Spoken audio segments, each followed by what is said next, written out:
નમસ્કાર વિદ્યાર્થી મિત્રો, આજે આપણે હિન્દી 9મા ધોરણમાં 8મો પાઠ आया गुलमर्ग की खिड़की से एक रात। उनके लेखक है मोहन राकेश। जन्म उनका है सन 1925 और निधन है सन 1972। मोहन राकेश का जन्म जालंधर पंजाब में हुआ था। इसके पिता व्यवसाय से वकील थे, परंतु उनकी साहित्य में बहुत रुचि थी। अतः राकेश की बचपन से ही घर से पर्याप्त साहित्यिक वातावरण प्राप्त हुआ।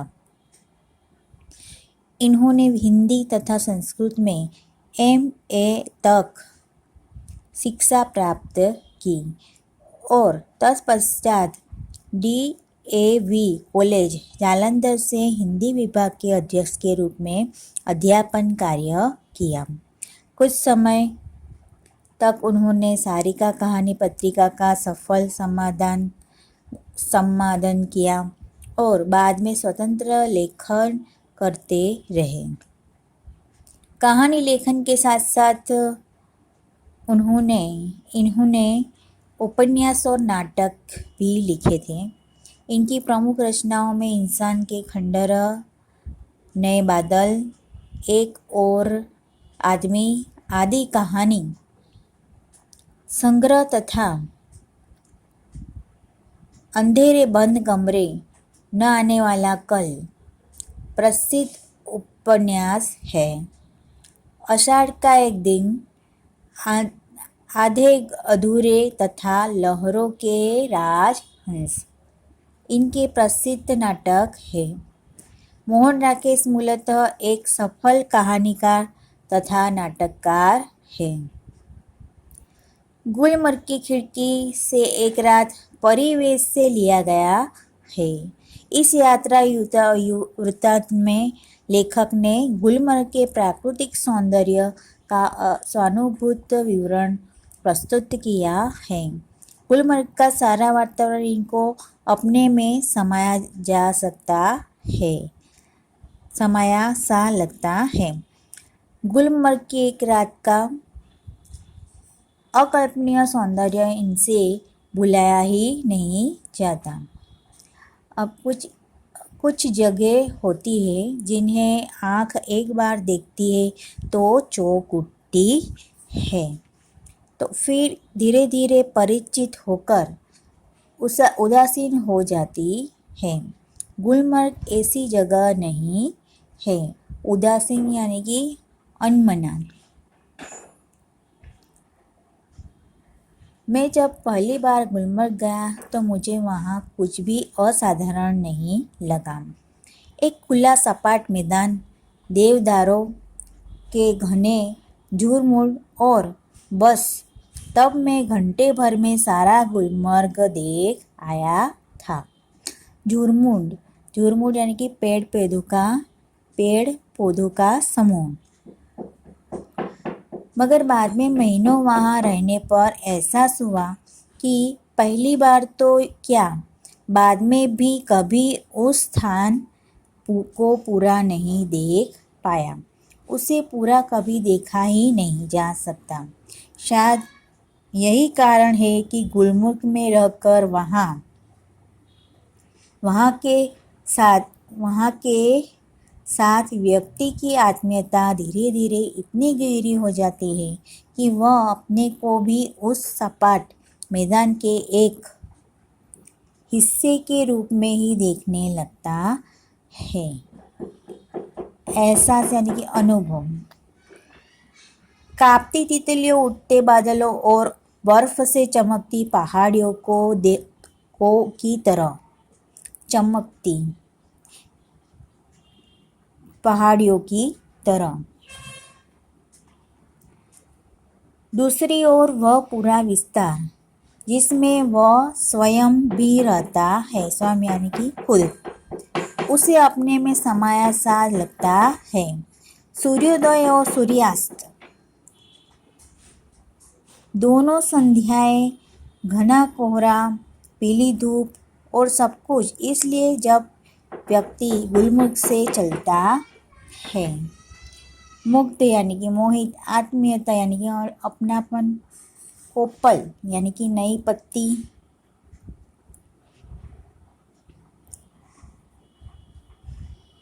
तो एहसास होता है कि अपने ही से ही बिछड़ने का, अपने उस रूप से जो कि इतना परिचित होते हुए भी सदा अपरिचित बना रह जाता है। गुलमुख में सपने फूल बनकर उगते हैं। गुलमुख में सपने फूल बनकर उगते हैं। हरियाली के आर पार लाल लाल छतों के रूप, आकाश में आंखें मुग्ध होकर देखती रहती है। आकाश में आंखें मुग्ध होकर देखती रहती है और फूलों में नए नए रंग भर जाते हैं। वातावरण में नई नई कोपलें फूट आती है। कोपलें, नई नई कोपलें फूट आती है। कोपलें यानी कि नई पत्ती, मुक्त यानी कि मोहित, पिटिको यानी कि का बरामदा, सैलान यानी कि घूमने के लिए आए हुए लोग।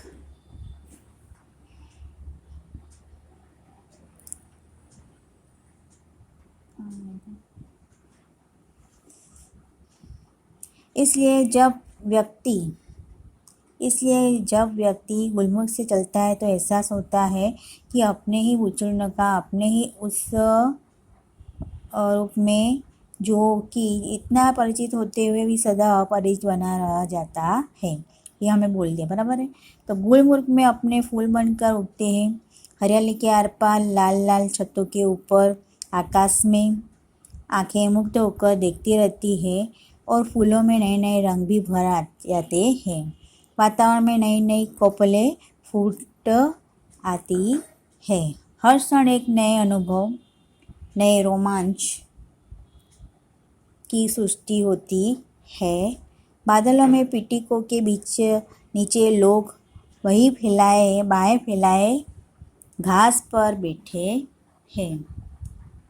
दूर दूर तक सैलानियों की पंक्तियाँ घोड़े दौड़ती नजर आती है। रंगों के कुछ बिंदु हरियाली के पट पर जहाँ तहाँ चिटके हैं।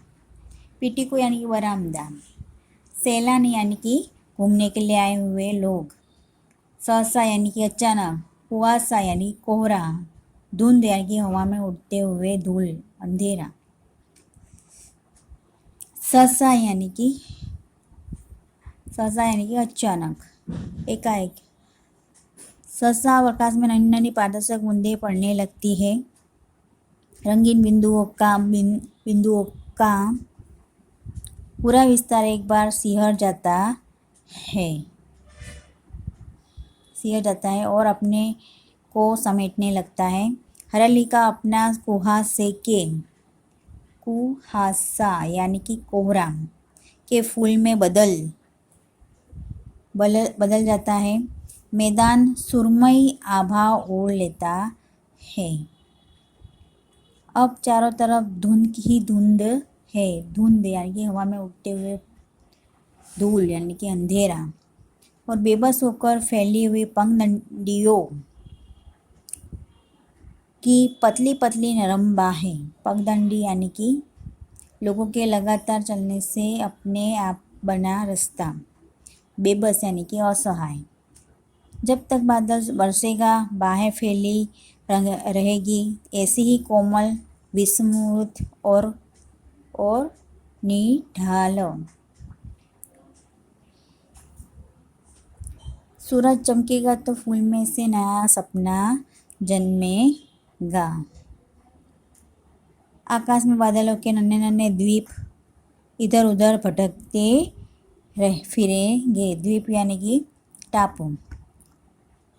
भेड़ों और बकरियों के रेवड़, रेवड़ यानी कि समूह पगडंडियों पर टंग टंग जाएंगे। दिन दिन तब रात की प्रतीक्षा करता सा प्रतीत होगा। रात आएगी तो सब कुछ खामोश हो जाएगा। मैदान की वह खामोशी भी जो दिन के समय इतनी वाचाल हो जाती है। वाचाल यानी कि बातूनी, मुखर। गुलमर्ग की वह रात मुझे कभी नहीं भूलेगी। मैं होटल की खिड़की में खड़ा था। दूर, बहुत दूर सामने से एक बरसती घटा मेरी तरफ बढ़ती आ रही थी। मैं प्रतीक्षा कर रहा था कि कब यह मुझ पर पहुँचे और मुझे अपने में लपेट ले। बरसती घटा में धीर जाने पर ने से बड़ा सुख मैंने बहुत कम जाना है। घटा ऊपर से धीर आए और व्यक्ति को छोटा करके उस पर छा जाए, वह इससे अलग स्थिति है। इस बार आती हुई घटा का हर संकेत मेरे सामने था और मैं उसके बराबर का होकर अपनी खिड़की में खड़ा उसे बुला रहा था कि आ आ आ।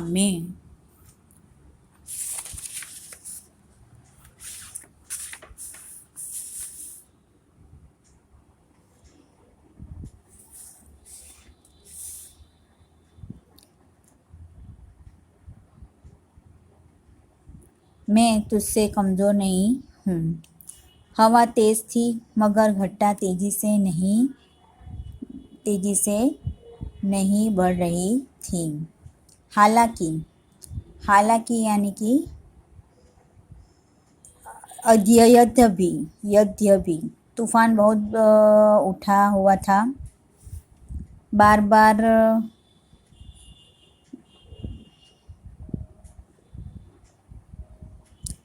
बार जोर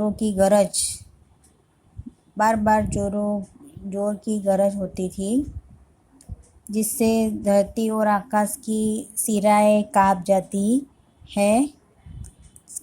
थी। बार बार सामने के चित्रपट पे बिजली काँपती थी और प्रकाश का यह भयानक विस्फोट हर चीज़ को नंगा कर जाता था। मैं खुश था कि थोड़ी देर में ये बूंदें मेरे ऊपर बरसेगी। बिजलियों का यह कहर मेरे ऊपर टूटेगा। मैं बाहें फैलाकर सामने से उसे अपने ऊपर लेने के लिए तैयार था, मगर अचानक हवा रुक गई। बढ़ता हुआ तूफान जहाँ का तहाँ ठिठक यानी कि रुक गया। दूर ही पर कटे पक्षी की तरह हाँ दम तोड़ने लगा। बिजली की सांस सूखने लगी और मेरी भी, क्योंकि हवा के रुक जाने से मुझे भी बहुत ऊंचे आसमान से नीचे आना पड़ा था। तूफान का जोम उतर गया और उसके साथ ही मेरा भी, और मैं उसके बराबर का कभी नहीं हो सका। वे ऐसे क्षण थे कि जो जीवन में दो एक बार ही आते हैं। गुलमर्ग में रहते हुए ऐसे क्षण हर किसी के जीवन में किसी न किसी रूप से में अवश्य आते होंगे। तभी तो मुद्दत तक वहाँ रह चुकने पर भी कोई आकर्षण व्यक्ति को फिर खींचकर वहाँ ले जाता है, वरना वहाँ है क्या एक खुला सपाट मैदान जहाँ ज़्यादा गोल्फ खेली जा सकती है। व्यक्ति क्यों बार बार वहाँ जाना पड़ जाता है? क्या गोल्फ खेलने के लिए ही है? अब दम तोड़ना यानी कि मर जाना, जोम यानी कि जोर, मुद्दत यानी कि काफ़ी समय, बराबर है। तो यहाँ पे आपका जो ये पाठ है यहाँ पे पूर्ण हुआ। यहाँ पे शब्द जो है वो जो आपको अपने नोटबुक में लिखना है, और ये स्वाध्याय भी आपको अपनी नोटबुक में लिखने हैं।